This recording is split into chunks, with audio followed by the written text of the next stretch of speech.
লেখিকা মধুরা নন্দীর ঋণ শোধ। কতবার বলেছি বল, কতবার বলেছি নিজের কোনো জিনিস কাউকে দিবি না। বল বল কেন দিলি?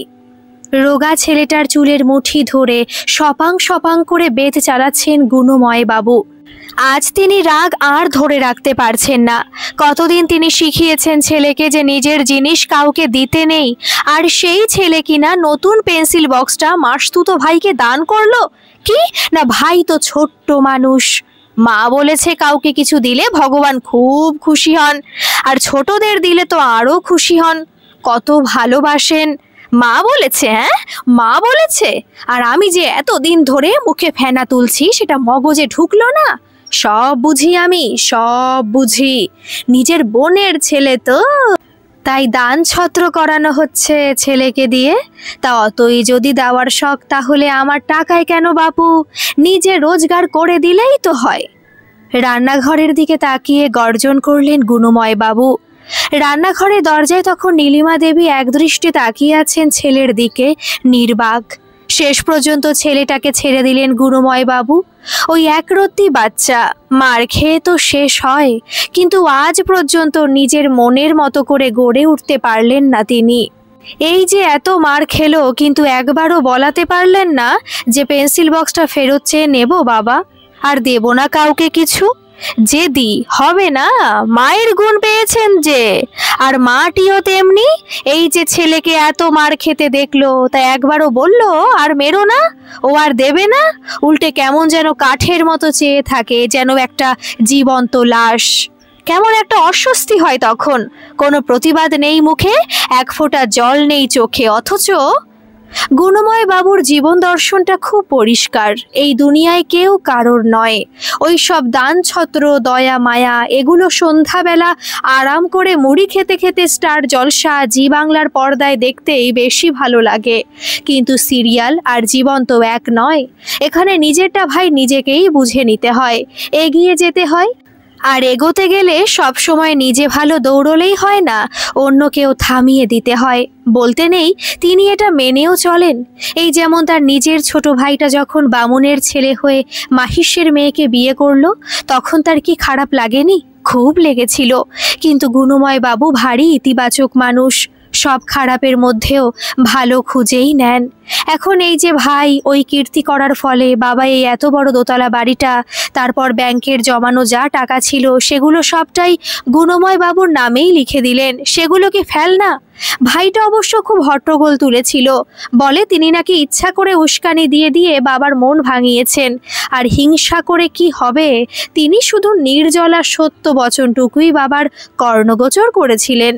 তা বাড়ির বড় ছেলে হয়ে তিনি তো আর তাদের বামুনের বাড়িতে মাহিষ্যের মেয়েকে ঢুকতে দিতে পারেন না। মা কিন্তু একটু নিমরাজি গোছের হয়েছিলেন, আসলে বরাবরই তো ছোট ছেলের প্রতি টানটা বেশি মায়ের। সবই বোঝেন গুণময় বাবু, কিন্তু তিনি কি মাকে অনাচার করতে দিতে পারেন? তাই তাড়াতাড়ি ভাই বউয়ের চরিত্র নিয়ে একটা খাঁটি সত্যি কাহিনী মাকে শোনানো ছাড়া আর কোনো পথ ছিল না। মা কিন্তু যে কদিন বেঁচে ছিলেন মাঝে মাঝে ভাইয়ের কথা বলতেন। মারা যাওয়ার আগেও অনেকবার দেখতে চেয়েছিলেন। তা সেই সব বিপদ তিনি কাটিয়ে উঠেছেন। মৃত্যুকালে ছোট ছেলের সাথে মাকে দেখা করতে দেওয়া মানে সব শেষ। কে জানে মায়ের কানে এসে কি মন্তর দেবে। 30 ভরি সোনা তো আর সোজা কথা নয়। ভাই শেষ অবধি বৌদিকে ধরেছিল, বৌদিও তেমনি চলে এলেন স্বামীকে বোঝাতে। কি না, তিনি নাকি খুব অপরাধ করছেন ছেলেকে মায়ের থেকে দূর করে। এত পাপ নাকি ভগবান সইবেন না। গুণময় বাবু অবশ্য কান দেননি। স্ত্রীর আবার একটু সততার বাতিক আছে, কোনটা ভালো আর কোনটা খারাপ এই নিয়ে বিয়ের পরপর জ্ঞান দিতে আসতেন। এখন অবশ্য সব ঠান্ডা, শুধু স্ত্রীর একটা কথাই এখনো খচখচ করে। কোনোভাবে বুঝিয়ে উঠতে না পেরে নীলিমা দেবী অদ্ভুতভাবে তার দিকে তাকিয়ে বলেছিলেন, তৈরি থেকো, তুমিও ছেলের বাবা। পাগলের প্রলাপ আর কি। তিনি তার ছেলেকে একেবারে তারই ডুপ্লিকেট কপি তৈরি করবেন।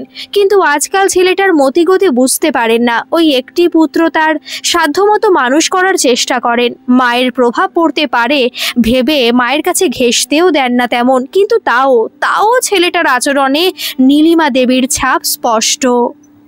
রক্তের দোষ আর কি, ওই একরকম নীতিবাগী সই পুচকে ছেলে। টিফিনের খাবার ঠিক ভাগ করে খাবে। গরিব কোনো বাচ্চা দেখলে বলবে ওর খিদে পেয়েছে, একটা কেক কিনে দাও না বাবা। মনে মনে কপাল চাপড়ান গুণময় বাবু। নিজের কষ্টের কাহিনীতেই মগ্ন ছিলেন গুণময় বাবু। টেলিফোনের আওয়াজে ঘোর কাটল। ফোনটা ধরো। স্ত্রীর উদ্দেশ্যে হাঁক পারলেন। নীলিমা দেবী রান্নাঘর থেকে বেরিয়ে ভেতরের ঘরের দিকে চলে গেলেন। স্ত্রীর গমন পথের দিকে ভ্রু কুঁচকে তাকিয়ে থেকে উঠেই পড়লেন গুণময় বাবু। ও সব ব্যক্তি স্বাধীনতা টতায় তিনি খুব একটা বিশ্বাসী নন। তার শ্বশুর বাড়ির ফোন কিনা দেখতে হচ্ছে, কে জানে মা ভাই বোনের সাথে মিলে কোনো ফোন দিয়ে আসছে। দরজার আড়ালে দাঁড়িয়ে কানটা পাতলেন। যা ভেবেছেন তাই। শাশুড়ি ঠাকুরন এই এক মহিলা, রোজ একবার মেয়ের সাথে প্রাণের কথা গুজগুজ না করলে তার আর চলে না। শোনা যাক আজ আবার কি জন্য মেয়েকে স্মরণ। ও বাবা, তেনার শরীর বিগড়েছে তাই জন্য মেয়েকে ফোন। মেয়েটিও তেমনি। হ্যাঁ মা, আজ বিকেলে পুপলুর পড়া নেই, ওকে নিয়ে যাব। ওষুধটা আমি যাওয়ার সময় কিনে নেব। মেজাজটা খিচড়ে গেল আবার। মায়ের জন্য ওষুধ কিনবেন কেন বাবু? বরের টাকায় কেন? শ্বশুর মশাইয়ের পেনশনে টাকাগুলো কি ভেজে খাওয়ার জন্য? বিয়ের পর মেয়েদের আবার অত ম্যামাবাতি কিসের? স্বামী আর ছেলেই তো সব। কিন্তু এই একটা বিষয় স্ত্রীকে তিনি হাজার অশান্তি করেও এঁটে উঠতে পারেননি। মাকে দেখতে যাওয়া নীলিমা দেবী বন্ধ করেননি। প্রতি সপ্তাহে যাবেন, আর যাওয়া মানে পয়সার শ্রাদ্ধ। নিজে রোজগার করতে হলে দেখা যেত। এই নিয়ে যতবার কিছু বলতে গেছেন নীলিমা দেবী অদ্ভুত এক যুক্তি দিয়েছেন। তোমার সংসারে তো দিনরাত ঝিয়ের মতো খাটি, একটা কাজের লোক রাখলে তাকেও তো কিছু মাইনা দিতে হতো। ধরে নাও না আমায় সেই ঝিয়ের মাইনে দিচ্ছ, আর আমি না হয় সেই টাকাতেই মায়ের জন্য। এরপর আর কি বা বলতে পারেন গুণময় বাবু? যা খুশি করো, আমি মরলে টেরটি পাবে। উত্তরে স্ত্রীর মুখে খুব সামান্য একটু হাসি দেখেছেন। গুণময় বাবু কোনো পরিস্থিতিতেই ঘাবড়ান না, কিন্তু এই হাসিটা দেখলে খুব অস্বস্তি হয়। কেমন যেন ভয় ভয় করে। ধুর, ঠিক মতো কিছু শোনাও যায় না, কি যে এত ফিসফিসানি। আরও উৎকর্ণ হয়ে শোনার চেষ্টা করতে থাকেন গুণময় বাবু। বাড়ি ভাগের কথা কি একটা শুনলেন বলে মনে হলো না? তুমি এখনো অনেকদিন বাঁচবে মা। কি এমন হয়েছে যে এখনই বাড়ি ভাগ করতে হবে? দাদাজি আর এখানে আসবে না সেটা তো। আচ্ছা, অসুস্থ শরীরে আর এত কথা বলে না মা। এখন একটু বিশ্রাম করো, বিকেলে আসবো তো আমরা। কথা শেষ।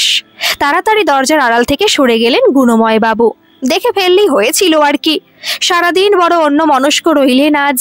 দুপুরে অমন যে প্রিয় কষা মাংস, তাও স্বাদ করে খেলেন না। তার স্ত্রীর এক বোন আর বড় এক দাদা আছে।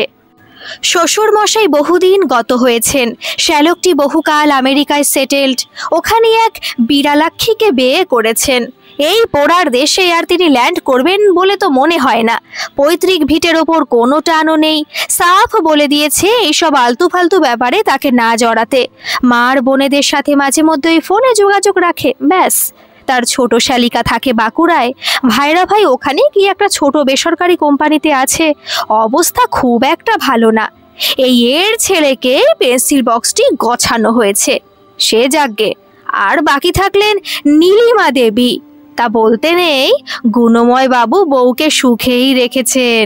তিনি রাজ্য সরকারি মাঝারি গোছের অফিসার। যা মাইনা পান তাতে সংসার ভালোভাবেই চলে যায়। এছাড়াও উপরি আছে। তা উপরি কথাটা ঠিক নয়, বলতে হয় প্রণামী। লোকে অবশ্য হিংসে করে ঘুষ বলে, বলুক গে।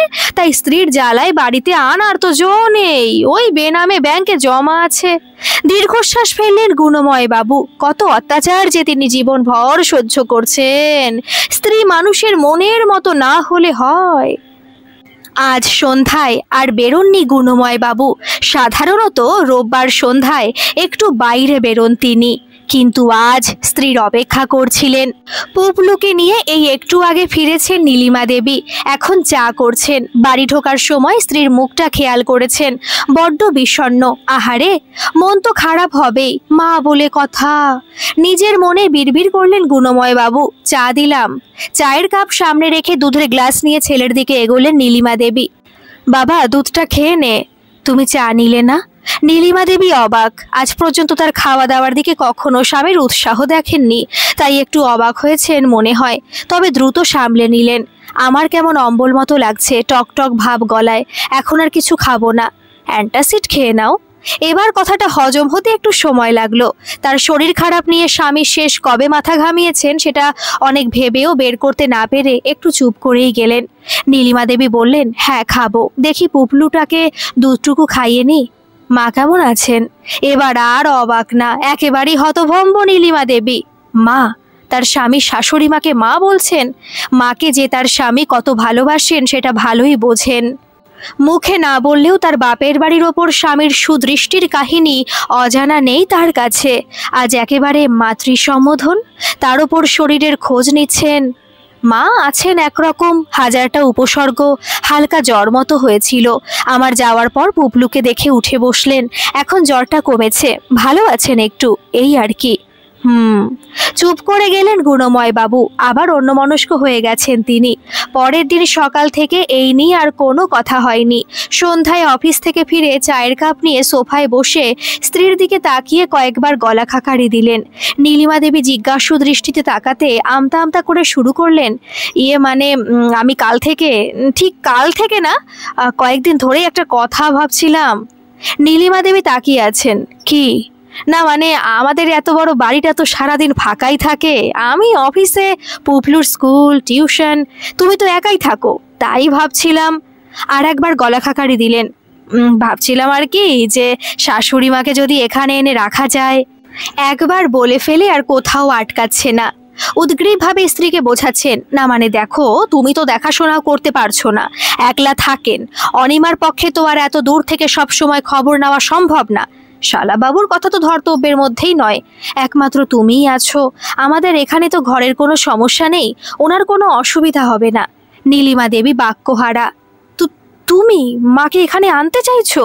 হ্যাঁ গো, কেন নয় বলো, আর আমাদেরও তো কিছু কর্তব্য আছে। মা বাবা দুজনেই তো ফাঁকি দিয়ে চলে গেলেন, আমি অধম সন্তান, কিছুই করতে পারিনি, তাই এখন সে পাপের একটু প্রায়শ্চিত্ত করতে চাই। ঘর কাঁপিয়ে দীর্ঘশ্বাস ফেললেন গুণময় বাবু। ভ্রু কুঁচকে তাকিয়ে আছেন নীলিমা দেবী। একটা খুব অস্বস্তিকর খটকা লাগছে, কিন্তু ধরতে পারছেন না। গুণময় বাবু উৎসুক মুখে তাকিয়ে আছেন। কি গো, কিছু বলো। কি বলবো বলো?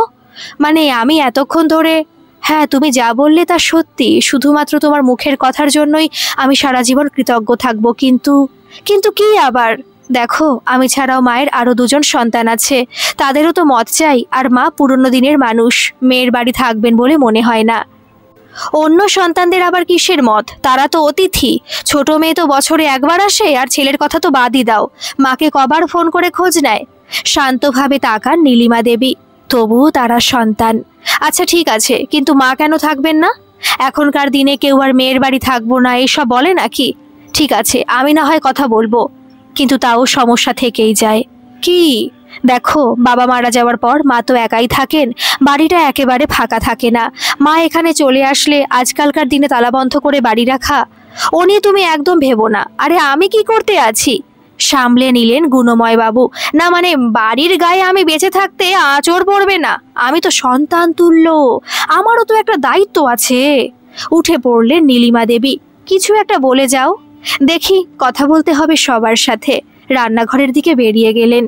সেদিন রাতে ভালো ঘুম হলো না নীলিমা দেবীর। পাশেই পুপলু অঘরে ঘুমোচ্ছে। ছেঁড়া ছেঁড়া কিছু চিন্তা মনটাকে আচ্ছন্ন করে আছে।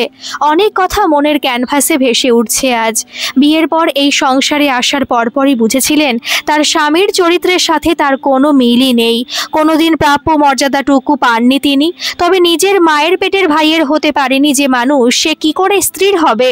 কোনোদিন স্বামীর চোখে বাপের বাড়ির কারোর জন্যই সম্মান খুঁজে পাননি। তবে আজ আর এই সবের জন্য কষ্ট পান না।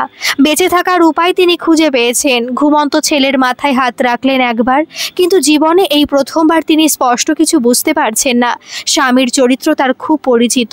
একটা ছোট্ট বাচ্চাকে যে একটা তুচ্ছ পেন্সিল বক্স দিতে পারে না, সে স্বেচ্ছায় এত বড় দায়িত্ব নিতে চাইছে, এটা মানা যায় না।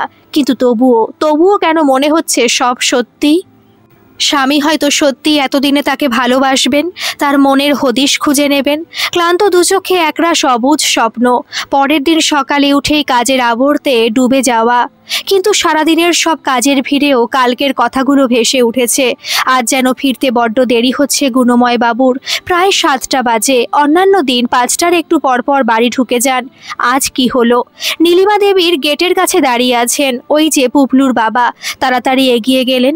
এত দেরি হলো আজ? আরে দেরি তো হবেই, এই দেখো কি এনেছি। তুমি ভালোবাসো না এগুলো? চলো চলো, আর দেরি হলে ঠান্ডা হয়ে যাবে। একরাশ টাটকা ভাজা কচুরি। নীলিমা দেবী স্থির, শুধু দু চোখের অবাধ্য জলের ফোঁটাগুলোই যা কোনো বাঁধ মানছে না আজ আর। আরে এই দেখো, আরে কান্নার কি আছে, চলো চলো, এরপর আর খাওয়া যাবে না। আজ মনে হয় জীবনে প্রথমবার গুণময় বাবু নীলিমা দেবীর জন্য হাতে করে পছন্দের খাবার আনলেন। সবাই মিলে বসে কচুরি খাওয়া হলো। একটা পরিপূর্ণ সুখের সংসার। স্বামীর সন্তানের খুশি খুশি মুখ দুটোর দিকে তাকিয়ে আবার চোখ ভিজে যাচ্ছে। এটা যদি সত্যি হয়, যদি। ক্রিং ক্রিং করে ফোন বাজলো। আমি দেখছি। উঠে পড়লেন নীলিমা দেবী। হ্যালো মা, এখন কেমন আছো মা? আমি আজ সারাদিনে একদম সময় পাইনি মা, আমি একটু পরেই করতাম তোমায়। শোন বড় খুকু, মায়ের স্বরটা অন্যরকম লাগছে না একটু? কি হয়েছে মা? তোকে জামাই কিছু বলেছে? আচমকা থেমে গেলেন। নীলিমা দেবী বললেন আবার, কি ব্যাপারে? না আজকেই একটু আগেই জামাই এসেছিল। কোথায়? আমার এখানে রে। আমি তো দরজা খুলে অবাক। প্রায় 3 বছর পর এলো। তারপর আমি চা করতে গেছিলাম, তা কিছুতেই করতে দিল না। এই এত মিষ্টি নিয়ে এসেছিল। মিষ্টি? হ্যাঁ রে, আমিও খুব আশ্চর্য হয়ে গেছিলাম। না এত মিষ্টি? কিন্তু জামাই যা বলল তাতে আমি কিছু বুঝতেই পারছি না কি বলবো। অধৈর্য হয়ে পড়েছে নীলিমা দেবী। মা, আমি কিছুই বুঝতে পারছি না। তুমি দয়া করে বলবে কি হয়েছে? পুপলুর বাবা কি বলেছে তোমায়? আরে সেটাই তো বলবো বলে ফোনটা করলাম। জামাই আমাকে তোদের বাড়ি নিয়ে যেতে চাই রে বড় খুকু। নীলিমা দেবী কি ঠিক শুনছেন? রিসিভারটা আঁকড়ে ধরেছেন। মা, আমি ঠিক শুনতে পাইনি। তোমার জামাই কি করতে চায়? মা থেমে থেমে বলছেন, আরে আমিও প্রথমটায় ভেবেছিলাম ভুল শুনছি মনে হয়। জামাইকে তো কোনোদিন। চুপ করে গেছেন মা। তারপর? তারপর কি হলো মা? তুমি কি বললে? ও সত্যি তোমায় বললো এই কথা? সত্যি রে মা, আমি আর কি বলবো বল। প্রথমটা তো মাথায় কাজ করছিল না, তারপর বুঝিয়ে বললাম, এইভাবে জামাই বাড়ি থাকাটা ভালো দেখায় না। লোকে কি বলবে? তাছাড়া এখানেও বাড়িটা একেবারে ফাঁকা হয়ে যাবে। আর আমি অসুস্থ মানুষ, আমার জন্য তোদের অসুবিধা হবে। শুনে পুপলুর বাবা কি বলল জানিস বড় খুকু? আজ মনে হচ্ছে জামাইকে আমরা সবাই ভুল বুঝেছি। ও বলল কি জানিস? বলল জামাই বাড়ি না, ওটা নাকি আমার ছেলের বাড়ি। মায়ের স্বরটা কান্নায় বিকৃত। আমার নিজের পেটের ছেলে আজ কত বছর একবার দেখতে আসে না আমায়। আর পরের ছেলে বলল আমি ওর মরা মা। নীলিমা দেবীর কানে আর কিছু ঢুকছিল না। এ কি স্বপ্ন? সত্যি? স্বপ্নাচ্ছন্নের মতো ফোন ধরে দাঁড়িয়ে থাকলেন তিনি। স্বপ্নটা যদি ভেঙে যায়, নড়লে চড়লে? রাতে খাওয়ার টেবিলে বসে গুণময় বাবুই কথাটা তুললেন। তুমি আজ মায়ের সাথে কথা বলেছ? খুব ভয়ে ভয়ে মাথা তুললেন নীলিমা দেবী। হায় রে, স্বপ্নটা বোধ হয় আর টিকলো না। আমি আজ সময় পাইনি। মা নিজেই সন্ধেবেলায় করেছিলেন। তোমায় কিছু বলেছেন? অনেকক্ষণ পর ধীরে ধীরে মাথা নাড়লেন নীলিমা দেবী। এবার বলো, আর তো তোমার কোনো আপত্তি নেই? ঝরঝর করে কেঁদে ফেললেন এবার নীলিমা দেবী। তুমি সত্যি বলছো? মাকে তুমি সত্যি আনতে চাও? আরে দেখো তো, সত্যি নাকি মিথ্যে? উনি তো আমার মাতৃতুল্যা। এটা তো আমার কর্তব্য।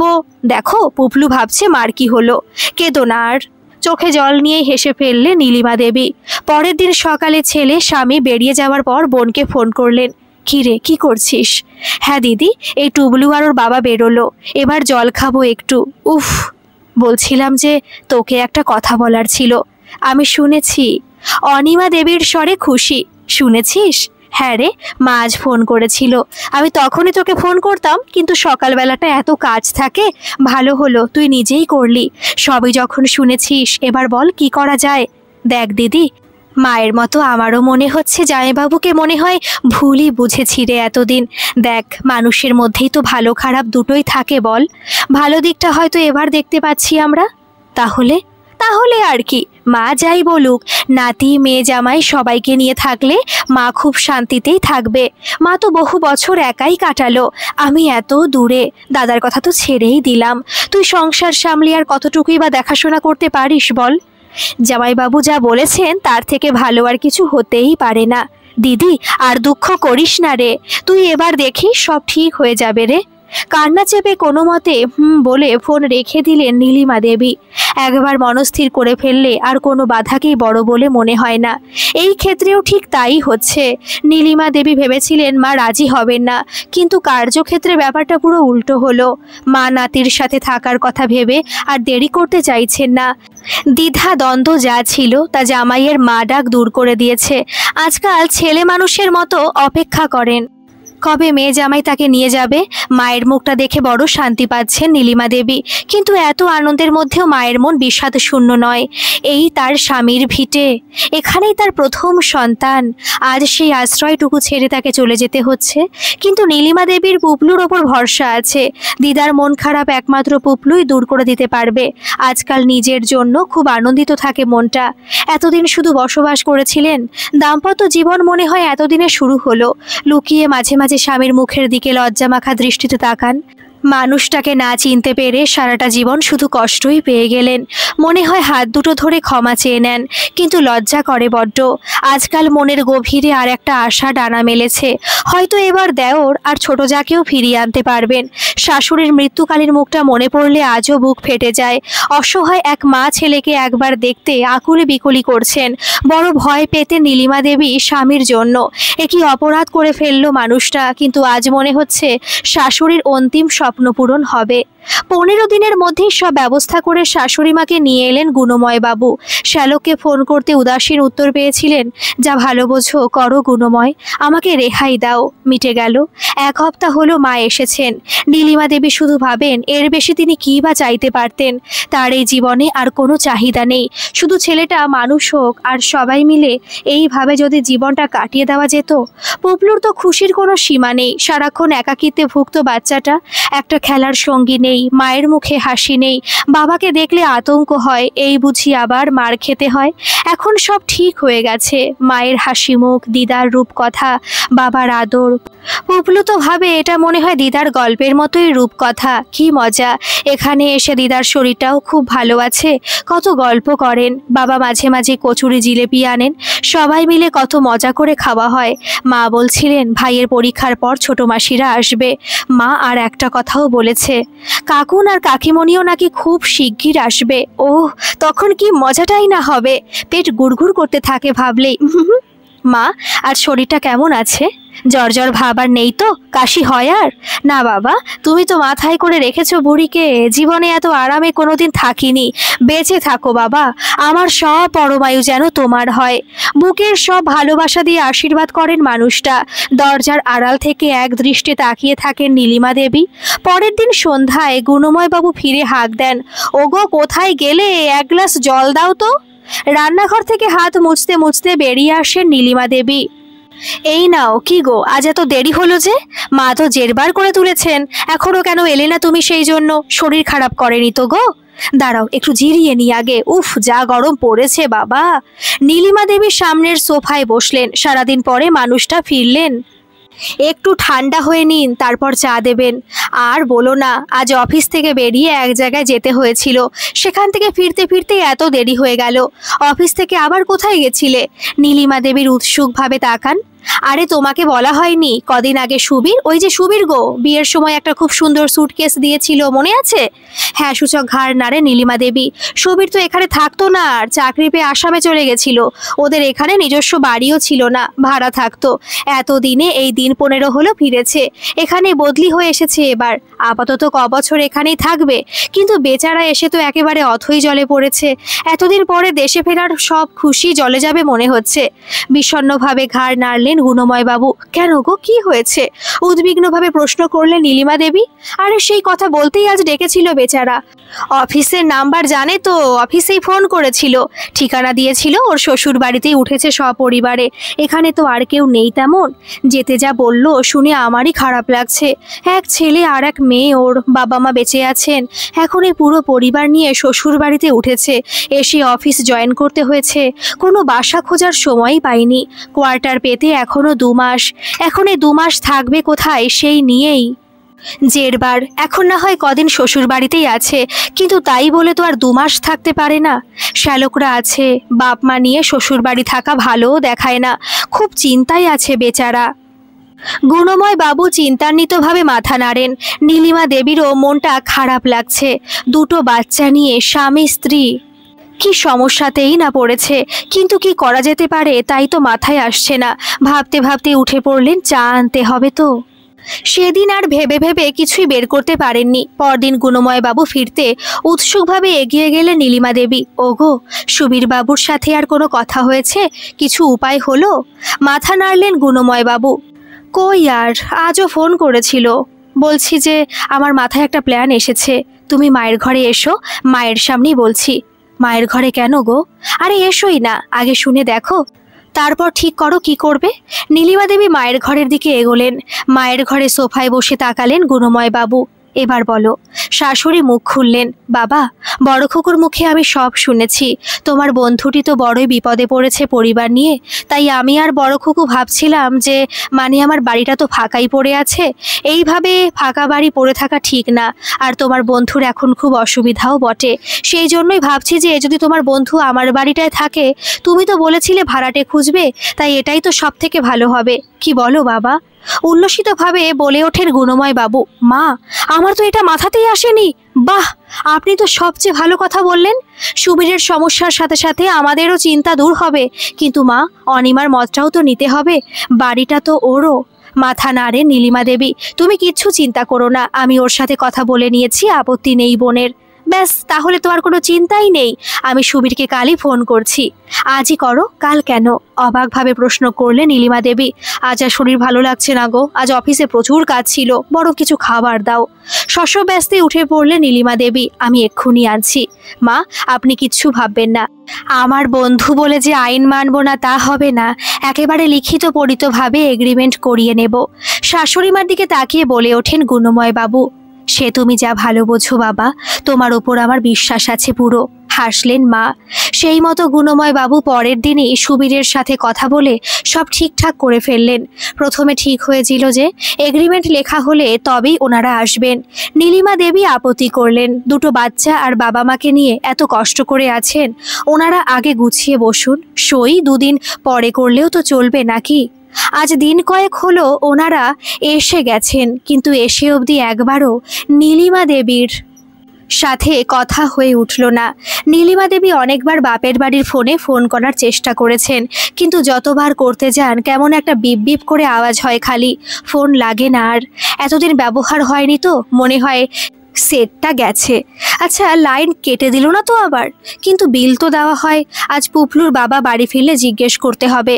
বিড়বিড় করলেন নীলিমা দেবী। সন্ধেবেলা গুণময় বাবু বাড়ি ফিরে সোজা শাশুড়ির ঘরে। মা, আজ ঝামেলা মিটে গেল, এগ্রিমেন্ট একেবারে তৈরি, এখন খালি আপনি সই করে দিলেই কাল সুবীরকে দিয়ে সই করিয়ে নেব, ব্যাস কাজ শেষ। নীলিমা দেবীও মায়ের ঘরে এসেছেন। হ্যাঁ গো, বলছি যে ওই বাড়ির ফোনটা কি খারাপ? মুহূর্তের মধ্যে মুখটা কেমন যেন ফ্যাকাশে মেরে গেল গুণময় বাবুর। ও ফোন কেন গো? আরে আর বলো না, আজ সারাদিন চেষ্টা করছি, ভাবলাম একবার খোঁজ খবর নিই, তা ফোন হলোই না। সামলে নিয়েছেন গুণময় বাবু। আরে এই দেখো, বলতে ভুলেই গেছি, ওই বাড়ির ফোনটা কদিন হলো গোলমাল করছে। এই কালই যখন গেছিলাম তখন সুবীর বলল, তা চিন্তার কিছু নেই, আমি টেলিফোন অফিসে যাব এর মধ্যেই। আর সুবীর আর সবাই খুব ভালো আছে গো, ওরা আসবে দেখা করতে শীঘ্রই, আসলে না খাইয়ে ছাড়বো না। এতদিন পর বন্ধুর বাড়ি আসছেন, হাসি মুখে বললেন নীলিমা দেবী। হ্যাঁ হ্যাঁ, সে তো নিশ্চয়ই। আচ্ছা মা, আপনি এইখানে সই করে দিন একটা, আর একটা এখানে। দেখি গো, আমিও দেখি একবার। নীলিমা দেবী হাত বাড়ান। তুমি কি দেখবে, আমি সব ঠিকঠাক তৈরি করে এনেছি। আরে পতিদেবের ওপর একটু তো ভরসা করো গিন্নি। এই কি হচ্ছে? মা রয়েছেন, যত বুড়ো হচ্ছ ততই যেন। লজ্জা পেয়ে রান্নাঘরের দিকে চলে গেলেন নীলিমা দেবী। মায়ের মুখে তখন গর্বের হাসি। মা, এবার সইটা করে দিন তাহলে। হ্যাঁ বাবা, কোথায় যেন করতে হবে। এরপর মাসখানেক কেটে গেছে। নীলিমা দেবীর সাথে সুবীর বাবুদের কথা হয়েছে কয়েকবার, কিন্তু ওনারা এর মধ্যে সময় করে আর দেখা করতে আসতে পারেননি। সুবীর বাবুর ছোট শ্যালকের বিয়ে হলো, তারপর ওনারা সবাই মিলে আবার নর্থ বেঙ্গল ঘুরতে গেলেন। এই করে এখানে আর এসে উঠতে পারেননি, তবে এর মধ্যেই আসবেন জানিয়েছেন। নীলিমা দেবীর মায়ের শরীরটা আজকাল যেন একটু খারাপ যাচ্ছে, মাঝে মাঝে বুকে হালকা ব্যথা ওঠে। নীলিমা দেবীরা একটু চিন্তায় আছেন, ডাক্তার দেখিয়েছেন, ওষুধ চলছে। অনিমা দেবীও খুব চিন্তায় ছিলেন, ওনার ছেলের পরীক্ষা চলছিল বলে আসতে পারেননি। এই সবে 3-4 দিন হলো শেষ হয়েছে, আজ আসছেন ওনারা 3 জন। নীলিমা দেবী সকাল থেকে খুব ব্যস্ত, পুবলুর তো ব্যস্ততার সীমা নেই, খেলনাপাতি যা আছে সব গুছিয়ে রাখছে। ভাই শুধু আসুক, তারপর খেলায় নেমে পড়বে। কলিং বেলের আওয়াজ, ওরা এসে গেল মনে হয়। নীলিমা দেবী রান্নাঘর থেকে বেরিয়ে দরজা খোলার আগেই পুবলু পৌঁছে গেছে, কিন্তু বেচারার হাত পৌঁছায়নি ছিটকিনি অবধি। সর বাবা, দরজাটা খুলতে দে। নীলিমা দেবী দরজা খুলতেই একগাল হাসি নিয়ে বোন, ভগ্নিপতি আর পুচকে টুবলু। কেউ কিছু বলার আগেই পুবলু ছুটে এসে ভাইকে জাপটে ধরল। ভাই! ততক্ষণে মাও নিজের থেকে বেরিয়ে এসেছেন। 2 মেয়েকে আবার যে একসাথে দেখবেন এটা ভেবে কাল রাতে ঠিকমতো ঘুমাতেই পারেননি। মা! অনিমা দেবী আর ছোট জামাই এসে প্রণাম করলেন। থাক থাক, আয় মা, এসো বাবা, বসো আগে। আয় দাদু, তুমি এখন কেমন আছো মা? ব্যথাটা কম একটু? অনিমা দেবী মায়ের পাশে বসেন, মাকে জড়িয়ে ধরে। আরে আমি খুব ভালো আছি। এই বড় খুকি আর জামাই শুধু শুধু ভয় পায়। মা হাসছেন। নীলিমা দেবী জল নিয়ে এসেছেন, এই নে। নাও ভাই, টুবলু সোনা, একটু জল খাও বাবা। মা, চকলেটটা বের করে দাও, ভাইকে দেব। পুবলু তাকিয়ে আছে। হ্যাঁ, এই দি, দাঁড়া বাবা। ছুটকি, তোর জামাইবাবু তুই ভালোবাসিস বলে সরভাজা এনেছে, দি এখন। আগে একটু দম নিতে দে দিদি, জামাইবাবু আজও অফিসে গেলেন? একমাত্র শালি বলে কথা, আজকের দিনটা বাড়ি থাকতে পারলেন না। মুখ ফুলিয়ে তাকালেন অনিমা দেবী, হাসছেন নীলিমা দেবী। সন্ধ্যায় বাড়ি ফিরলে ঝগড়া করিস, সারা বাড়িটা যেন ঝলমল করছে আজ।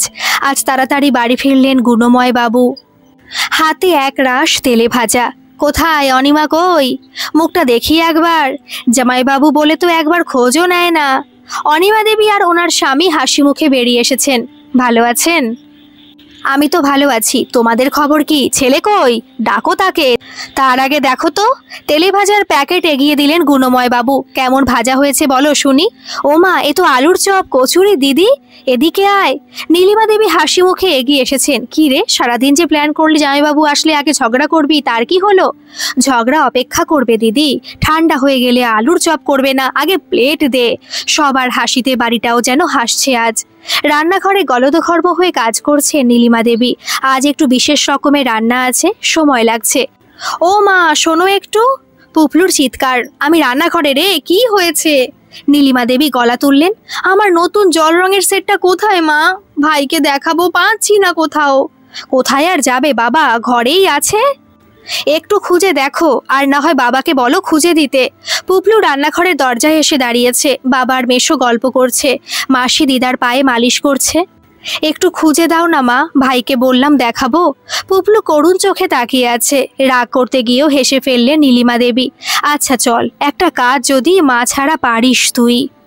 কোথায় রেখেছিলি বাবা? কিছুই কি মনে থাকে না তোর?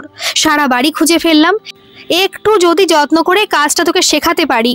বিরক্ত মুখে টেবিলের ওপর বইপত্রগুলো সরিয়ে দেখছে নীলিমা দেবী। কাছে কাচুমাচু মুখে পুবলু। আমি তো তোমার হাতে দিয়েছিলাম মা, তুমি তখন আলমারি গোছাচ্ছিলে। থেমে গেছে নীলিমা দেবী। আলমারি গোছাচ্ছিলাম? এই রে, তার মানে মনের ভুলে আলমারিতে তুলে দিয়েছি রে। এই কথাটা আগে বলতে কি হয়েছিল? আলমারি খুলতে খুলতে রাগী চোখে তাকালেন ছেলের দিকে। এত কাপড় জামার পাজার মধ্যে থেকে ওইটুকু একটা জিনিস বের করা সোজা কথা? কোথায় রাখলাম? শাড়িগুলো তলায় রাখেনি তো? দেখি একবার। না, এখানে তো নেই রে। তাহলে তোর বাবা আর তোর জামা প্যান্টের মধ্যে ঢুকে গেছে মনে হয়। এই একটা একটা করে জামা উল্টে দেখা কি সহজ? দ্রুত হাতে পোশাক আশাক উল্টে দেখছে নীলিমা দেবী। এই যে বাবা, পেয়েছি এতক্ষণে, এই শেষবার। আর জীবনে কোনোদিনও তোর জল রং খুঁজবো না আমি। নিজে শিখে নিবি এবার। বড় হয়েছ বাবা, মা আর কতদিন বলো? কথা বলতে বলতে পুবলুর মুখের দিকে তাকিয়ে থেমে গেছেন। ছেলের চোখ ভরা জল। আমি নেব না জল রং, কিছুতেই নেব না। তুমি কেন বললে তুমি আর বেশি দিন নেই? ফোপাচ্ছে পুপলু। এই দেখো, আমি কোথায় বললাম এটা? আমি তো বললাম মা তো বুড়ো হচ্ছে বাবা, এবার তোমায় তো শিখতে হবে। মাথায় হাত রাখতে গেলে ঝটকা দিয়ে সরে গেল পুপলু। আমার মা কোনোদিন বুড়ো হবে না আর মরবেও না, আমার লাগবে না রং, এই নাও। রাগের চোটে রঙের বাক্স আলমারিতে গুজে দৌড় লাগালো ছেলে। আরে দেখো দেখো পাগল, আমার কাজ বাড়ালি শুধু শুধু, তোর বাবার ফাইলটা ফেলে দিলি তো, এখন কে করবে এগুলো? রান্নাই বা কে করবে? হতাশ মুখে পুরো ঘরময় ছড়িয়ে পড়া কাগজপত্রের দিকে তাকালেন। ওর বাবাও তেমনি, আলমারিতে আবার কবে থেকে কাগজ রাখা শুরু করলো কি জানি বাপু, একবার বলবে তো? জানা থাকলে আর এইভাবে সব ওলটপালট হতো না। সারা জীবন তো দেখলাম টেবিলের ওপর রাখতে, এতে কি এমন মহামূল্যবান জিনিস আছে যে একেবারে আলমারিতেই রাখতে হলো? বিরক্ত মুখে কাগজ তুলতে থাকেন নীলিমা দেবী। আরে এটা আবার কি? মাথায় কোর্টের টিকিটের ছাপ, কোর্টের কাগজ না? কিন্তু ওর বাবা কোর্টের কাগজ নিয়ে কি করবে? দেখি একটু। কাগজটা মাটি থেকে তুললেন নীলিমা দেবী। বসার ঘরে একদিকে টিভি চলছে, অন্যদিকে দুই ভাইরা ভাই জমিয়ে আড্ডা দিচ্ছেন। বাড়ি সরগরম। পাশের ঘরেই অনিমা দেবী মায়ের সাথে কতদিনের জমানো কথার ঝুড়ি নিয়ে বসেছেন। এটা কি? গল্পে বাধা পড়ল হঠাৎ। নীলিমা দেবী একটা কাগজ স্বামীর কোলে ফেলে দিলেন। আরে কি হলো? দেখছো আড্ডা চলছে, তার মধ্যে কি এটা? বলতে বলতে কাগজটার দিকে চোখ গেছে গুণময় বাবুর। ইলেকট্রিক শক খেয়েছেন সাথে সাথে। এটা তুমি কোথায় পেলে? কেন বের করেছো এটা? কি হলো, কিছু বলছো না কেন? কিন্তু মুখ তুলে স্ত্রীর মুখের দিকে তাকিয়ে সিটিয়ে গেলেন গুণময় বাবু। নীলিমা দেবীর মুখটা অপ্রকৃতস্থ লাগছে, চোখ দুটো টকটকে লাল, মুখটা কেমন যেন স্বাভাবিক লাগছে না, থরথর করে কাঁপছেন। বলো বলো, এটা কি? আজ আর চুপ করে থাকলে হবে না। কি সর্বনাশ করেছো তুমি, সবাইকে বলো। হায় রে, আমি স্বপ্ন দেখেছিলাম, আমার বোঝা উচিত ছিল, আমার ছাই পোড়া কপাল, এত সুখ আমার সইবে না। কি হলো বলো? নীলিমা দেবী পাগলের মতো করছেন, মাথা হাতড়াচ্ছেন গুণময় বাবু। কি বলে সামলানো যায় এইবারটা? উফ, কেন যে মরতে এটা আলমারিতে রাখতে গেছিলেন? দরজায় অনিমা দেবী আর মা এসে দাঁড়িয়েছেন। ভয়ে পেয়ে গেছেন সবাই। কি হয়েছে দিদি, এরকম করছিস কেন? দু চোখে সর্বহারা দৃষ্টি নিয়ে স্বামীর দিকে আঙুল তুললেন নীলিমা দেবী। এই লোক আমাদের সব কেড়ে নিয়েছে রে, কিচ্ছু নেই আর, দাঁড়াবার মাটিটুকুও রাখেনি রে। মা আতঙ্কে চিৎকার করছেন। কি হলো বল আমায়, ওরে তোরা এরকম করছিস কেন? আমার বড্ড ভয় করছে রে, দয়া কর, কি হয়েছে? নীলিমা দেবী মায়ের পায়ে আছড়ে পড়েছেন। আমার জন্য, শুধু আমার জন্য শেষ বয়সে তুমি নিঃস্ব হয়ে গেলে মা গো। তোমার বাড়ি, মা, আমার জন্ম ভিটে কেড়ে নিয়েছে মা, আর নেই। হাউ হাউ করে কাঁদছেন আর মায়ের পায়ে মুখটা ঘষছেন। মায়ের সারা শরীর কেমন যেন শিথিল হয়ে আসছে, মুখটা কেমন যেন করছে। এ কি সর্বনাশ হলো? কান্নার আওয়াজে বাতাস ভারী। বাড়িতে বন্ধুকে থাকতে দেওয়ার নাম করে তোমার বাড়ি নিজের নামে করে নিয়েছে মা। মিথ্যা, এতদিনের সব মিথ্যা। অনিমা দেবী ছুটে গেছেন গুণময় বাবুর কাছে। ও জামাই বাবু, দিদি কী সব বলছে? কি হয়েছে আমাদের বাড়ির? কে কেড়ে নিয়েছে? দিদি তো বলেছিল আপনার বন্ধু সুবীর বাবু নাকি। খিচিয়ে উঠেছেন গুণময় বাবু। ন্যাকা, কিছু বোঝেন না উনি। সুবীরের দায় পড়েছে আসাম থেকে এখানে আসতে, কে আবার কেড়ে নেবে? মা বাড়িটা আমায় দানপত্র করে দিয়েছেন, আর ভদ্রতা রক্ষার কোনো দায় নেই। এতে এত ন্যাকামের কি আছে বুঝলুম না বাপু। বললে তোমরা বাগড়া দিতে না এসে? গলার শির ফুলিয়ে চিৎকার করছেন গুণময় বাবু। আমাকে মা বাড়িটা দিয়ে দিয়েছেন, তা দেবেন নাই বা কেন? এতদিন খাওয়াচ্ছি পড়াচ্ছি, ভদ্রতা বলেও তো একটা ব্যাপার আছে নাকি? চেতনা মনে হয় লোপ পেয়ে যাচ্ছে। তবু হতবাক হয়ে পুত্রতুল্য জামাইয়ের দিকে তাকিয়ে আছেন মা। নিজের মনে চিৎকার করছেন গুণময় বাবু, তোমাদের কোনো দাবি নেই, আর থাকবেই বা কি করে? কি করেছো এতদিনে? আমার টাকায় সব হয়েছে। দামি দামি ওষুধের টাকাগুলো কি মাগনা এসেছিল? আমার পয়সায় মাকে গেলাতে তো খারাপ লাগেনি, এখন ন্যাকামি করে কাদা হচ্ছে। জ্বলন্ত দৃষ্টিতে স্ত্রীর দিকে তাকালেন গুণময় বাবু। চিৎকার শুনে পুপলু আর টুবলুও দৌড়ে এসেছে, হা করে দাঁড়িয়ে আছে এখন। ধপ করে মাটিতে বসেই পড়লেন অনিমা দেবী। আমাদের এত বড় সর্বনাশ করলেন। তার স্বামী হতাশভাবে তাকালেন। আপনার তো অনেক আছে দাদা, আমরা তো গরিব, পথে বসাতে একটু বিবেকে লাগলো না দাদা? লাল চোখে তাকালেন গুণময় বাবু। গরিব তো আমি কি করব ভায়া, আমি তোমাদের গরিব হতে পায়ে ধরে সেধেছিলাম? হঠাৎ অনিমা দেবী পাগলের মতো ছুটে গেলেন দিদির কাছে। দিদি, মায়ের পেটের বোন হয়ে তুই এইভাবে সব কেড়ে নিলি? একটু আমার ছেলেটার কথা ভাবতে পারতিস রে। পাগলের মতো বোনের পায়ে ধরতে গেলে নীলিমা দেবী। আমি আমার পুপলুর দিব্যি খেয়ে বলছি রে, এই পাপ আমি করিনি, বিশ্বাস কর, আমি কিচ্ছু বুঝতে পারিনি রে। তখনই পুপলু চেঁচিয়ে উঠল, ও দিদা, তুমি ওই রকম করছো কেন? বুকে কি হয়েছে তোমার? তাড়াতাড়ি মায়ের দিকে ফিরলেন। নীলিমা দেবী বললেন, ও মা, মাগো, বুকে ব্যথা করছে মা। এই রকম করছো কেন মাগো? কথা বলো মা, এইভাবে চলে যেও না। জল আন, দয়া করে জল আন কেউ। পুপলু ছুটে জল নিয়ে এসেছে। ও দিদা, জল এনেছি, কথা বলো, জল খাও। পুপলু মুখে জল ঢেলে দিল বটে, কিন্তু কষ বেয়ে গড়িয়ে পড়ল সেই জল। তোরা মাকে একটু দেখ, আমি ডাক্তার ডেকে আনি। দৌড়ে বেরিয়ে যাচ্ছিলেন নীলিমা দেবী, কিন্তু পুপলুর বুক ভাঙা মা ডাকে ফিরে তাকালেন। হাত দুটো অল্প তুলে কি একটা বলার চেষ্টা করছেন মা। হুমড়ি খেয়ে মায়ের পাশে পড়লেন এসে। কি মা, কিছু হবে না তোমার, আমি কিচ্ছু হতে দেব না, তুমি দেখো, ডাক্তার আসলে তুমি ঠিক হয়ে যাবে। কিন্তু তাও মায়ের ঠোঁট নড়ছে দেখে ঠোঁটের কাছে কান নিয়ে গেলেন। খুব ফিসফিস করে, মনে হয় অন্তিম শক্তি দিয়েই মা বললেন, আমি বিশ্বাস করেছিলাম। আর কিছু বলার আগে দুর্বল প্রাণবায়ুটুকু বেরিয়ে গেল। নিজের পেটের ছেলের বেইমানি সহ্য করতে পেরেছিলেন, কিন্তু ছেলে হতে যাওয়া জামাইয়ের ভালোবাসার নমুনাটা মনে হয় আর নিতে পারলেন না। অনেক খরচ করে ফেলেছেন জামাইয়ের, সেই লজ্জাতেই বোধ করি। আর ডাক্তার ডেকে খরচ বাড়াতে চাইলেন না, চলে গেলেন। এখন শেষ রাত, দূরে দাউ দাউ করে পড়ছে মা। পুপলুর হাত দিয়ে মুখাগ্নি করিয়েছেন নীলিমা দেবী। মায়ের বড় স্বাদ ছিল, খুব ভালোবাসতেন নাতিটাকে। ছেলের হাতের আগুন তো আর জুটবে না। আমার বড় নাতি শেষ কাজ করবে আমার। বহুবার পুপলুর মাথায় হাত বোলাতে বোলাতে বলতেন, সবাই একটু দূরে ছড়িয়ে ছিটিয়ে দাঁড়িয়ে। কেবল নীলিমা দেবী চিতার আগুনের কাছে বসে একদৃষ্টে মনে হয় মাকেই খুঁজছেন। দূরে একা দাঁড়িয়ে আছেন গুণময় বাবু। বুড়িটা ঢেসে যাবে, সত্যি সত্যি এটা মাথায় আসেনি। 3 গেলে মানুষ, বাড়ি নিয়ে কি কাজ তার? এই বয়সেও সম্পত্তি হাতছাড়া করবেন না? উফ, কি লোভী রে বাবা। বাড়ির শোকে ন্যাকামো করে মরেই গেল। ধুর ঝামেলা। ওদিকে তেনার বড় খুকু খেল দেখাচ্ছেন। বাবা, সে কি অবস্থা, মেরেই বসবে মনে হচ্ছিল। আরে মায়ের মরার বয়স হয়েছে, ভালোই ভালোই মরেছে, এতে এত হাঙ্গামার কি আছে বাপু? ন্যাকামি দেখে বাঁচি না আর। একটু পরে স্ত্রীর দিকে এগিয়ে গেলেন গুণময় বাবু। বলছি মানে মা কি কারোর চিরকাল থাকে? বয়স্ক মানুষ, ভালোভাবেই তো গেছেন, এরকম করলে হয়? কোনো উত্তর নেই। আর একটু এগিয়ে গেলেন। আমার কিন্তু কোনো দোষ নেই, সামান্য একটা বাড়ির শোকে উনি যে মরেই যাবেন একেবারে। কথা শেষ হবার আগেই থেমে যেতে হলো। নীলিমা দেবীর মুখে চিতার আগুনের আভা পড়েছে, তাকানো যাচ্ছে না। উঠে এসেছেন নীলিমা দেবী।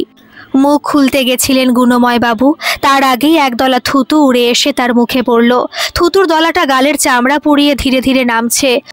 বোকার মতো দাঁড়িয়ে আছেন গুণময় বাবু, একেবারে বোকার মতো। হঠাৎ শরীরে একটা ঝাঁকানি দিয়ে উঠলেন গুণময় বাবু। এইসব কি ভাবছেন? পুরনো দিনের কথা মনে করার কোনো দরকার নেই আর। তার সুখের সংসার, ছেলে বৌমা নাতনি, 20 বছর আগের কথা মনে করার আর কোনো সময় নেই তার। সুখে আছেন তিনি, শান্ত ছেলে, ভদ্র বৌমা, নাতনিটি তো দাদু বলতে অজ্ঞান। শুধু নীলিমা। ঝোঁক কেটে যায়। ও দাদুন, দাদুন, পার্কে কখন যাবে? নাতনি পড়ি, হ্যাঁ দিদি, এই তো একটু পরেই যাব। বৌমা, খোকা উঠেছে?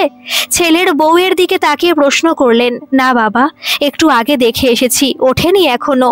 তার ছেলের বউটি ভালো মেয়ে, হয়তো একটু বেশি বাস্তববাদী, কিন্তু ভদ্রতা দিয়ে সব ঢেকে দেয়।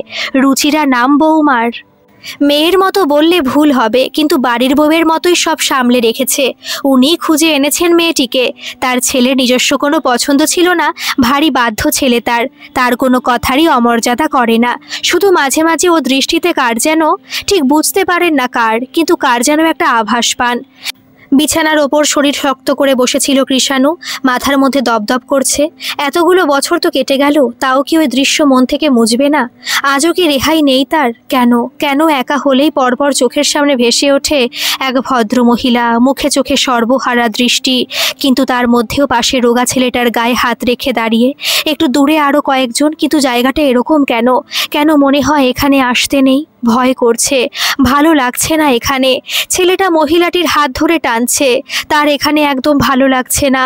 বাড়ি যাবে সে, কিন্তু ভদ্রমহিলা কেমন ক্লান্ত হাসি হেসে ছেলেটিকে অন্য এক মহিলার দিকে এগিয়ে দিলেন।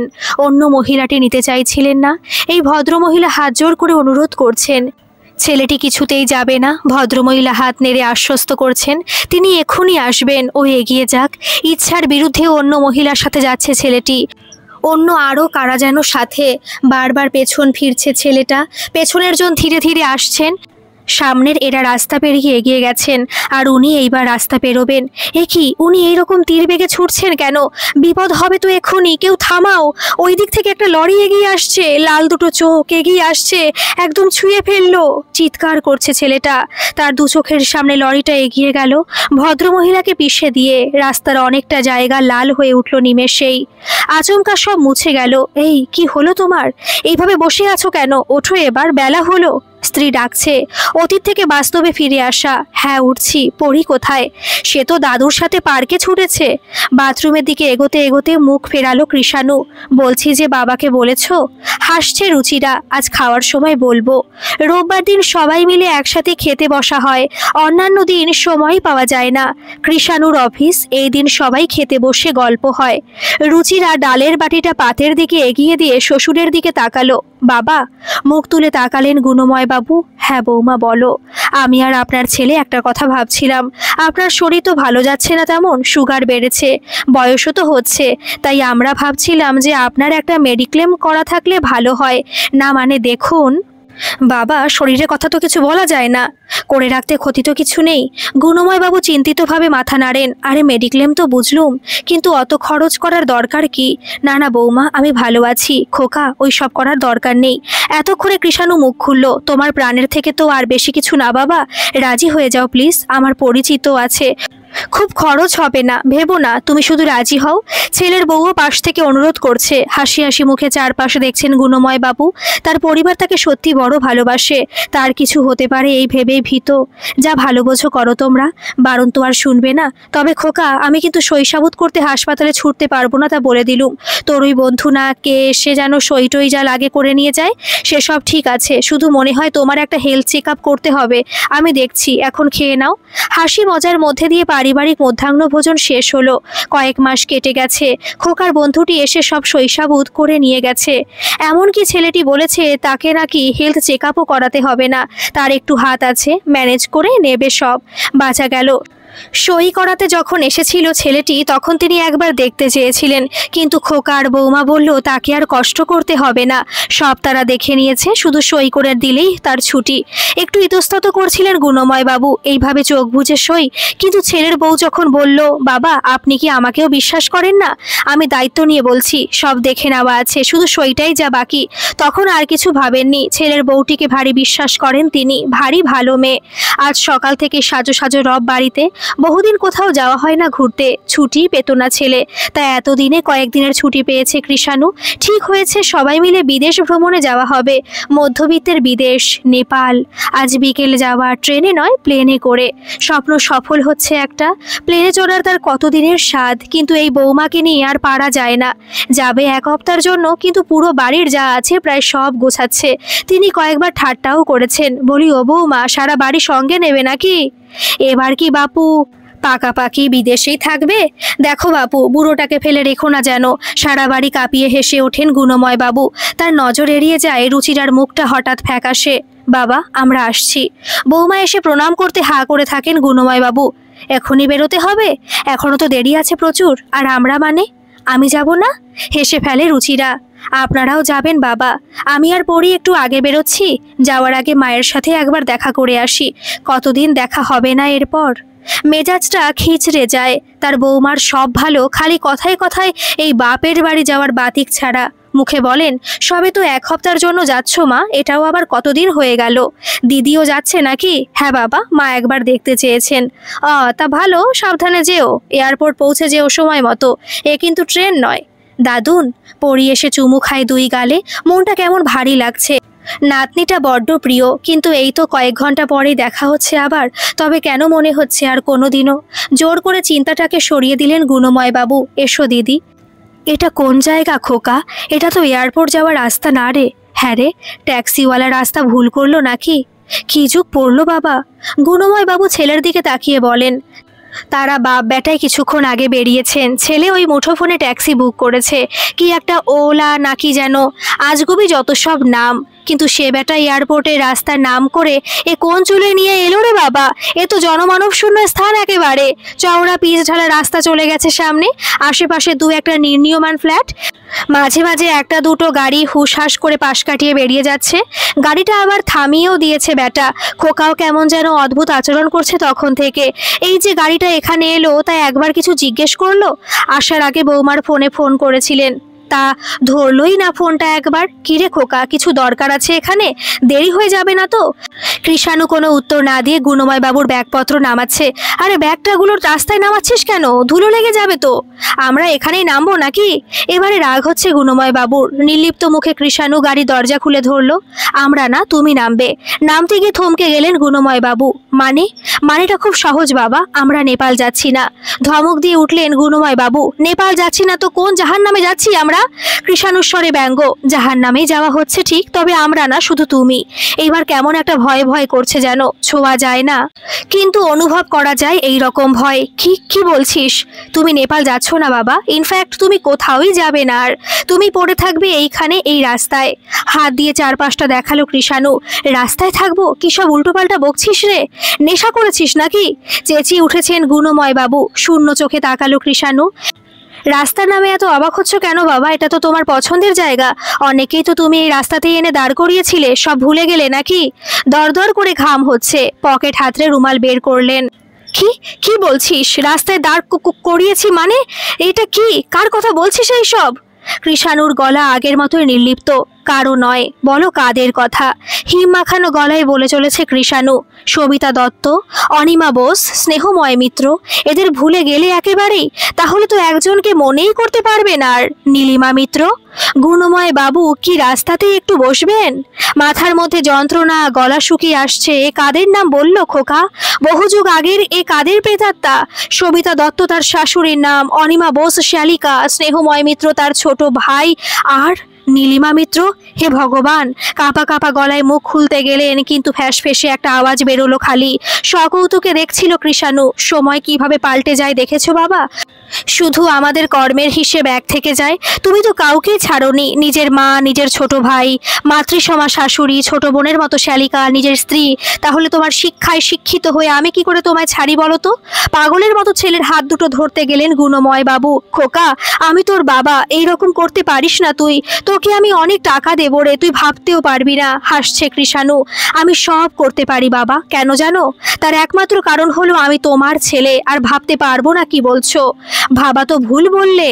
আমি তো জানি তোমার প্রচুর সম্পত্তি, তুমি নিজের হাতেই তো সব আমার নামে লিখে দিয়েছো। ভুলে গেলে নাকি? থরথর করে কাঁপছেন গুণময় বাবু। সব তোর নামে করে দিয়েছি? কবে? মিথ্যা কথা, কিভাবে করলাম? ভারী অবাক চোখে চায় কৃষাণু। কেন? ঠিক যেভাবে দিদা নিজের মাথার ছাদটুকু তোমার নামে করে দিয়েছিল, ঠিক সেইভাবে। বিষাক্ত গলায় বলে চলেছে তার একমাত্র ছেলে। মনে আছে বাবা? তুমি বলেছিলে তুমি নাকি দিদার ছেলের মতো, তাই দিদা নাকি নিজেই তোমার নামে বাড়িটা লিখে দিয়েছিলেন। তা আমি তো তোমার সাক্ষাৎ পুত্র, তুমি আমার নামে তোমার সর্বস্ব লিখে দিতে পারো না? বল বল, কখন করলি এইসব? ঠিক যেমন তোমার বন্ধু সুবীর বাবু ভাড়া এসেছিলেন, একেবারে তেমনি ভাবেই আমার বন্ধু তোমার মেডিক্লেম করাতে এসেছিল। ওই তোমার বন্ধু আর আমার বন্ধু দুজনেই একেবারে এক, বুঝলে বাবা? দুজনেরই নাম আছে, কিন্তু বাস্তবে অস্তিত্ব নেই। আর তারপর বাকি কাজ তো তুমি করে দিলে। সাপের মতো হিসহিস করছে কৃষাণু। হাউ হাউ করে কাঁদছেন গুণময় বাবু। আমি তোকে ছাড়বো না, পুলিশে যাব, তুই ছাড়া পাবি না। এবার হেসেই ফেলে কৃষাণু। তুমি যে পুলিশে যাবে, কিন্তু আমায় পাবে কোথায়? কেন? পুলিশের হাত খুব লম্বা, তুই যেখানে থাক ঠিক ধরা পড়বি। লম্বা একটা শ্বাস নেয় কৃষাণু। সত্যি পুলিশের হাত খুব লম্বা, কিন্তু এতটাও লম্বা না যে কানাডা পর্যন্ত ধাওয়া করতে পারে। কানাডা মানে? এখনো মানে? হায় রে! আরে বাবা, আজ আমি তোমার বৌমা আর তোমার পরি উড়ে যাচ্ছি গো, একেবারে সেই কানাডা। থাকবো ওখানেই এবার থেকে। হাসছে হা হা করে তার আত্মজ। সর্বশক্তি দিয়ে চেঁচিয়ে ওঠেন গুণময় বাবু। তুই কি আজ পাগল হয়ে গেছিস? এই রকম পাপ করতে তোর বিবেকে লাগছে না? এবার আর হাসছে না কৃষাণু। মরার মতো চোখে তাকিয়ে আছে তার দিকে। পাগল? তা ঠিকই বলেছ, আমি পাগল হয়েই গেছি, কিন্তু আজ তো নয়। যেদিন তুমি মাকে খুন করেছিলে ঠিক সেদিনই তো আমি পাগল হয়ে গেছিলাম। মিথ্যে কথা, মিথ্যে কথা, আমি তোর মাকে খুন করিনি, ওটা অ্যাক্সিডেন্ট ছিল, আমি কিছু করিনি। গর্জন করে উঠেছে কৃষাণু। ছুটে লরির সামনে আশাকে তুমি অ্যাক্সিডেন্ট বলছো? ওটা খুন, খুন, খুন। চিড়ে গেছে গলা, তবু চিৎকার করছে। আমার মা বাঁচতে চেয়েছিল, তুমি বাধ্য করেছিলে মরে যেতে। তুমি দিদাকেও মেরেছো, তুমি আমার সব কেড়ে নিয়েছো। ঘৃণায় পূর্ণ কৃষাণুর গলা। বলছিলে না আমি পাগল হয়ে গেছি কি না? একটা 11 বছরের ছেলে যখন পরপর দিদা আর মায়ের মুখাগ্নি করে তখন সে পাগল ছাড়ার কি হবে? তাকাতে পারছেন না গুণময় বাবু ছেলের দিকে। কৃষাণুর স্বরে বিভৎস এক ভাব। তুমি আমার দিদার মাথার ছাদ কেড়ে নিয়েছিলে, আমি তোমায় রাস্তায় দাঁড় করালাম। তুমি আমার মাকে মেরেছিলে, আমি তোমায় জীবনমৃত করে দিলাম। তুমি আমার থেকে সবাইকে কেড়ে নিয়েছিলে, আমি আর কোনো প্রিয়জনের মুখ দেখতে পাইনি। তুমিও যে কদিন বাঁচবে একা বাঁচবে, আর মরার সময় কারোর মুখ না দেখেই মরে যাবে, একা অসহায়।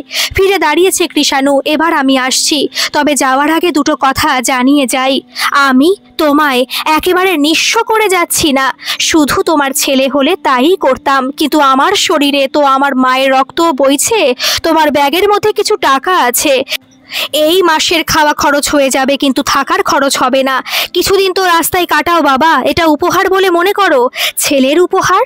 আর তারপর তো তোমার পেনশন আছে, কাগজপত্র সব তোমার ব্যাগেই আছে। একটা না একটা আস্তানা তুমি জুটিয়েই নেবে। আচ্ছা চলি তাহলে, ভালো থেকো। চেষ্টা করো প্রায়শ্চিত্ত করার একটু। এগিয়ে যাচ্ছে কৃষাণু, পেছনে গুণময় বাবুর ধ্বংসস্তূপকে ফেলে রেখে। না, ভুল বলা হলো, কৃষাণু নয়, পুপলু, নীলিমা দেবীর পুপলু। ট্যাক্সিতে উঠে বসে স্টার্ট দিতে বলল কৃষাণু। গুণময় বাবুর যাবতীয় সম্পত্তি 2 ভাগে ভাগ করে টুবলু আর কাকুনের নামে লিখে কাগজপত্র ঠিকানা মতো পাঠিয়ে দিয়েছে। ছোট মাসি আর নেই। চোখের সামনে দিদির মৃত্যু মনে হয় সহ্য করতে পারেননি। বহু বছর শয্যাশায়ী থেকে কিছুদিন আগে চলে গেলেন। কৃষাণুর সাথে বরাবরই লুকিয়ে যোগাযোগ ছিল। টুবলু আর মেশো আছেন, কাকুন কাকিমণি দুজনেই আছেন। দায়মুক্ত সে এবার। তার কাছে শুধু মৃতা মায়ের গলার একটা সরু হার। সবার নজর এড়িয়ে সে মায়ের গলা থেকে খুলে নিয়েছিল। পকেট থেকে হারটা বার করে পুপলু, তারপর মাথায় ঠেকায়। মা। গল্পটি কেমন লাগলো অবশ্যই কমেন্ট করে জানাবেন, আর ভালো লাগলে একটা সাবস্ক্রাইব করে আমার পাশে থাকবেন। ধন্যবাদ।